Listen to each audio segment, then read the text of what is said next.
প্রশাসন এখন পর্যন্ত কোনো পদক্ষেপ নেয়নি।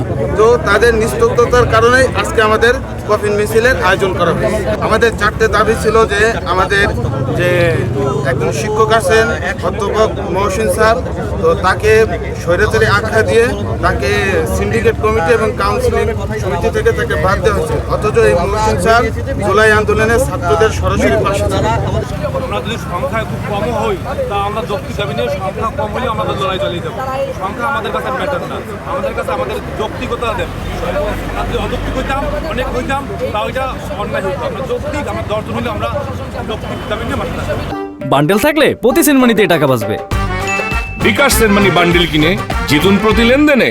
চারটা যৌক্তিক দাবি আছে দাবি, এবং আপনারা জানেন যে বিগত 1 সপ্তাহ ধরে আন্দোলন করার পরেও আমাদের বিশ্ববিদ্যালয়ের যে প্রশাসন তারা আমাদের দাবি বিষয়ে কোনো ধরনের কর্ণপাত করে নাই। এবং আপনারা জানেন যে স্বৈরাচার স্টাইলে, যে স্বৈরাচার সরকারের আমলে যেভাবে আন্দোলনকে দমন করা হতো হামলা এবং মামলার মাধ্যমে, আমরা দেখতে পাচ্ছি যে বরিশাল বিশ্ববিদ্যালয়ের প্রশাসন আমাদেরকে যেভাবে মামলার মাধ্যমে জর্জরিত করে স্টুডেন্টদের যে ভবিষ্যৎটা আছে সেটাকে প্রশ্নবিদ্ধ করে এই আন্দোলনকে দমন করতে চায়। সেই মামলাকে তুলে নিতে হবে এবং আমাদের যে 4টা যৌক্তিক দাবি আছে সেই দাবিগুলো মেনে নিতে হবে। থেকে আমাদের 4টা যৌক্তিক দাবি নিয়ে আমরা মাঠে ছিলাম, আন্দোলনরত অবস্থায় ছিলাম, এবং এই আন্দোলনের ধারাবাহিকতায় আমরা কঠোর থেকে কঠোর কর্মসূচির অংশ হিসাবে গতকাল আমরা এখানে রাস্তা অবরোধ করি। কিন্তু ভার্সিটি থেকে কোনো প্রশাসন এই আমাদের ধারাবাহিক কার্যক্রমের পরেও, আন্দোলনের পরেও আমাদের সাথে যোগাযোগ করে নাই এবং আমাদের এই যৌক্তিক দাবি তারা মেনে নেয় নাই। অতএব আমরা মনে করতেছি ভার্সিটিতে কোনো প্রশাসন নাই যারা আমাদের দাবি শুনবে কিংবা মানবে। বান্ডেল থাকলে প্রতি সেনমানিতে টাকা বাঁচবে। বিকাশ সেনমানি বান্ডিল কিনে জিতুন প্রতি লেনদেনে।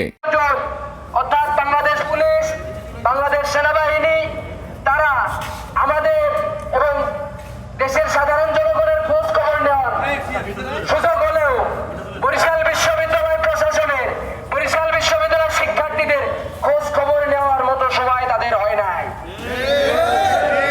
বরিশাল বিশ্ববিদ্যালয়ের প্রশাসন যদি মৃত না হতো তাহলে ঠিকই বরিশাল বিশ্ববিদ্যালয়ের শিক্ষার্থীদের খবর তারা নিত, কারণ শিক্ষার্থীরা তাদের সন্তান সমতুল্য।